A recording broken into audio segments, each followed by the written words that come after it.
સવારના 6:30 વાગ્યા હતા. ગુજરાત મેલ હજુ હમણાં જ નાના એવા સ્ટેશન પર ઊભી રહીને આગળ વધી હતી. ટ્રેનના પૈડાનો લયબદ્ધ અવાજ ધીરે ધીરે દૂર થઈ રહ્યો હતો અને તેની પાછળ મૂકી જતો હતો એક અજીબ શાંતિ. પ્લેટફોર્મ પર માત્ર એક જ વ્યક્તિ ઉતરી હતી. ઊંચો કદ, ખભા સુધી ફેલાયેલા મજબૂત બાંધા અને ચહેરા પર એક તેજ. તેને જોતા જ ખબર પડી જતી કે તે કોઈ મોટા શહેરનો શિક્ષિત અને પ્રભાવશાળી યુવાન છે. તેણે પોતાનો લેધરનો બેગ નીચે મૂક્યો અને આસપાસ જોયું. ચારે બાજુ લીલાછમ ખેતરો અને વહેલી સવારની એક ગુલાબી ઠંડી. તેણે એક ઊંડો શ્વાસ લીધો. શહેરના ધુમાડા અને ટ્રાફિકના અવાજ વચ્ચે કદાચ તે આજે શુદ્ધતા શોધવા અહીં આવ્યો હતો. પક્ષીઓના કલરવ વચ્ચે વહેલી સવારની એ ઠંડી હવા તેના ચહેરાને સ્પર્શીને પસાર થઈ ગઈ. તેણે પોતાની ઘડિયાળમાં સમય જોયો અને હળવું સ્મિત કર્યું. હજુ તો તે પ્રકૃતિના આ મનોહર દૃશ્યમાં ખોવાયેલો જ હતો.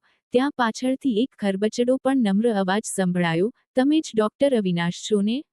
પેલા વડીલના પ્રશ્ન સામે અવિનાશે કોઈ પણ જાતના દેખાડા વગર એક અત્યંત સરળ અને આત્મીય સ્મિત આપ્યું. તેણે પોતાનો સામાન સરખો કર્યો અને શાંત અવાજે કહ્યું, "હા, હું જ અવિનાશ. પણ અત્યારે અહીં માત્ર એક મુસાફર છું. કેમ છો તમે? મજામાં ને?" તે માણસ અવિનાશના આટલા સાદા અને મીઠા સવાલથી ઘડીભર માટે સ્તબ્ધ થઈ ગયો. તેણે ગામડામાં ઘણા સાહેબો આવતા જોયા હતા, જેમનામાં જ્ઞાન કરતા અહંકાર વધુ હોય. પણ આટલો મોટો ડોક્ટર, જેની ચાલમાં રૂઆબ હતો અને ચહેરા પર તેજ, તે સામે ચાલીને એક સામાન્ય માણસને પૂછી રહ્યો હતો કે, "તમે કેમ છો?" એ માણસ મનોમન વિચારવા લાગ્યો, "અરે રે! આવડો મોટો ભણેલો ગણેલો ડોક્ટર! અને આટલી બધી સહજતા!" શહેરથી આટલે દૂર અહીં ધૂળિયા રસ્તે ઉતરીને પહેલો સવાલ એ નથી પૂછ્યો કે, "ગાડી ક્યાં છે?" પણ મને પૂછ્યું કે, "તમે કેમ છો?" આવા માણસો તો હવે ક્યાં જોવા મળે છે? તેની આંખોમાં આદરના ભાવ ઉભરી આવ્યા. તેણે નમીને અવિનાશના હાથમાંથી બેગ લેવાનો પ્રયત્ન કરતા કહ્યું, "સાહેબ, તમે પૂછ્યું એટલે હવે તો મજામાં જ હોઈએ ને? આવો, ગાડી બહાર જ ઊભી છે. આખું ગામ તમારી જ રાહ જુએ છે." સ્ટેશનની બહાર ધૂળ ઉડાડતી એક જૂની જીપ ઊભી હતી. અવિનાશ પોતાનો સામાન પાછળ મૂકીને આગળની સીટ પર ગોઠવાયો. જેવી ગાડી ચાલુ થઈ કે તરત જ રસ્તાના ખાડાઓએ પોતાનું કામ શરૂ કરી દીધું. ગાડી કૂદવા લાગી અને અવિનાશ માંડ માંડ સીટ પર ટકી રહ્યો. અવિનાશે વિન્ડોની ઉપરનો હેન્ડલ પકડતા પેલા માણસને પૂછ્યું, "ભાઈ, હજુ કેટલી વાર લાગશે આપણને પહોંચતા?" પેલા માણસે સ્ટીયરિંગ પર પકડ મજબૂત કરતા અને ખાડો બચાવતા જવાબ આપ્યો, "સાહેબ, આમ તો રસ્તો ટૂંકો છે, પણ આ રસ્તાની હાલત જરા ખસ્તા છે, એટલે 30મી 40મી ઈટ જેવું તો લાગી જ જશે." થોડી ક્ષણ રોકાઈને તેણે પેલા માણસ સામે જોયું અને આંખ મિચકારતા ઉમેર્યું, "અરે ભાઈ, ગભરાશો નહીં. Just joking. આટલી સુંદર હવા માણવા માટે આટલા ઝટકા તો સહન કરવા જ પડે ને." અવિનાશ ગાડીના ઉછળવાની સાથે પોતે પણ ઉછળ્યો અને હસતા હસતા બોલ્યો, "હા, એ તો દેખાય જ છે. મને તો લાગે છે કે ગામ પહોંચીને પેશન્ટને જોતા પહેલા મારે મારી કમરનો જ ઉપચાર ટ્રીટમેન્ટ કરવો પડશે." થોડી ક્ષણ રોકાઈને તેણે પેલા માણસ સામે જોયું અને આંખ મિચકારતા ઉમેર્યું, "અરે ભાઈ, ગભરાશો નહીં. Just joking. આટલી સુંદર હવા માણવા માટે આટલા ઝટકા તો સહન કરવા જ પડે ને." પેલો માણસ પણ અવિનાશની આ વાત સાંભળીને ખડખડાટ હસી પડ્યો. તેને સમજાઈ ગયું કે આ ડોક્ટર સાહેબ ગંભીર સ્વભાવના નથી, પણ દિલના ખૂબ ચોખ્ખા અને મળતાવડા છે. થોડી જ વારમાં જીપ એક ઘટાદાર લીમડાના ઝાડ નીચે આવીને ઊભી રહી. સામે એક જૂની શૈલીનું પણ ખૂબ જ સુંદર અને વિશાળ મકાન હતું.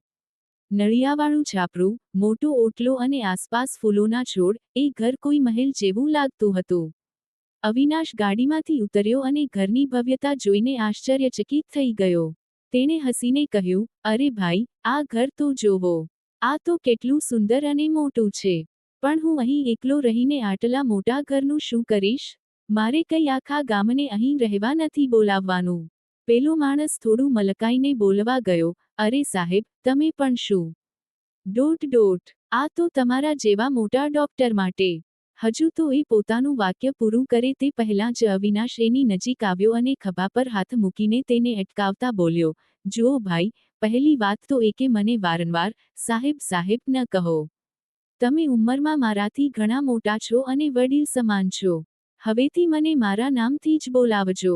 પેલો માણસ થોડો સંકોચ અનુભવતા બોલ્યો, ભલે, જેવી તમારી ઈચ્છા. ડોક્ટર અવિનાશ. અવિનાશે ફરીથી નમ્રતાથી ટોકતા કહ્યું, ના, ડોક્ટર, પણ નહીં. માત્ર અવિનાશ. ગોટ ઇટ, સમજાઈ ગયું. એ માણસની આંખોમાં એક અનોખી ચમક આવી ગઈ. જે ડોક્ટરની આખું ગામ આતુરતાથી રાહ જોઈ રહ્યું હતું, તે આટલો મોટો માણસ પોતાને અવિનાશ કહેવાની છૂટ આપી રહ્યો હતો. તેની ખુશીનો કોઈ પાર ન રહ્યો. એક નાનકડા સ્મિત સાથે તેણે માથું હલાવ્યું, જાણે તેને વર્ષો જૂનો કોઈ મિત્ર મળી ગયો હોય. ડોક્ટર અવિનાશનો મિત્ર તેમને આખું ઘર બતાવી રહ્યો હતો. ઘરની નાની નાની વિગતો આપતા તેણે કહ્યું, જો અવિનાશ, ક્યારેક લાઇટ જાય તો મેઇન મીટર બોક્સ અહીં છે. અને આ બેડરૂમ જો, આરામ કરવા માટે આનાથી શ્રેષ્ઠ જગ્યા બીજી કોઈ નથી. બંને વાતો કરતાં કરતાં ઘરની અગાશી પર પહોંચ્યા. અગાશી પરથી આજુબાજુનો નજારો જોઈ રહેલા ડોક્ટર અવિનાશની નજર થોડે દૂર આવેલા એક ઘટાદાર વૃક્ષ અને તેની આસપાસની વેરાન જગ્યા પર પડી. કંઈક વિચિત્ર લાગતા તેમણે પૂછ્યું, પેલા ઝાડ પાસેની પેલી જગ્યા કઈ છે? ત્યાં આટલું બધું અંધારું અને ભયાનક શાંતિ કેમ છે?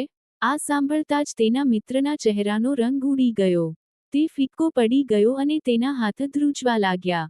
ડરના માર્યા તેણે અવિનાશનો હાથ પકડી લીધો અને કરગરતા અવાજે કહ્યું, અવિનાશ, જો તું મને તારો સાચો મિત્ર માનતો હોય, તો તને મારા સોગંદ છે. એ જગ્યા વિશે મને કશું જ ન પૂછતો અને ત્યાં જવાનો વિચાર પણ મનમાં ન લાવતો. પ્લીઝ, મને વચન આપ કે તું એ તરફ ક્યારેય નહીં જાય. હું એના વિશે કંઈ પણ જાણવા નથી માંગતો, બસ મને વચન આપ. એક ડોક્ટર હોવાને નાતે અવિનાશ તરત સમજી ગયા કે તેમનો મિત્ર કોઈ ગંભીર માનસિક આઘાત અથવા અજાણ્યા ભય નીચે છે. તેમણે તેના ચહેરાના હાવભાવ અને શરીરની ધ્રુજારી નોંધી. મિત્રને શાંત પાડતા તેમણે ધીમેથી કહ્યું, શાંત થઈ જા. જેવી તારી ઈચ્છા. હું તને વચન આપું છું કે હું ત્યાં ક્યારેય નહીં જાઉં. હવે તો ખુશ ને? ડોક્ટર અવિનાશ હજુ પેલા ઘરના રહસ્ય વિશે વિચારી જ રહ્યા હતા, ત્યાં જ તેમણે પૂછ્યું, આ ગામના લોકો સાથે પહેલાના ડોક્ટરના સંબંધો કેવા હતા, અને અહીં મુખ્યત્વે કેવી બીમારીઓ કે ફરિયાદો આવે છે? તેના મિત્ર મોહનલાલ કંઈ જવાબ આપે તે પહેલાં જ બહાર રસ્તા પર ધૂળ ઉડાડતી એક જીપ આવીને ઊભી રહી. તેમાંથી 3-4 હટ્ટાકટ્ટા માણસો ઉતર્યા. મોઢામાં તમાકુ, હાથમાં સિગરેટ અને શર્ટના ઉપરના 2 બટન ખુલ્લા. તેમનો દેખાવ કોઈ ગુંડા જેવો હતો. તેમાંથી એક માણસ આગળ આવ્યો અને ડોક્ટર અવિનાશને કહ્યું, અભિનંદન ડોક્ટર સાહેબ.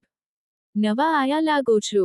અવિનાશે કોઈ પ્રતિક્રિયા આપી નહીં, એટલે તેણે હસીને હાથ લંબાવ્યો, હેલો ડોક્ટર, હું વિજેન્દ્ર. ડોક્ટર વિજેન્દ્ર. અવિનાશ ચોંકી ગયા, ડોક્ટર? મને તો કહેવામાં આવ્યું હતું કે આ ગામમાં મારા સિવાય બીજું કોઈ ડોક્ટર નથી. વિજેન્દ્ર ખડખડાટ હસ્યો, ગામ માટે તો તમે જ એક ડોક્ટર છો સાહેબ, પણ વર્ષોથી આ લોકોની સમસ્યાઓ તો હું જ ઉકેલું છું. મોહનલાલે તરત વચ્ચે પડીને કહ્યું, અવિનાશ, આ કોઈ ડોક્ટર નથી. આ તો બસ થોડું ઘણું શીખીને દવાઓ આપે છે, એ પણ મેડિસિન નહીં પણ પેલી મોટી મોટી પોટલીઓ બાંધીને ખવડાવે છે. વિજેન્દ્રની આંખો લાલ થઈ, વાહ મોહનલાલ. નવા ડોક્ટર શું આવ્યા, મને ભૂલી ગયા? ડોક્ટર અવિનાશનો પારો હવે છટક્યો.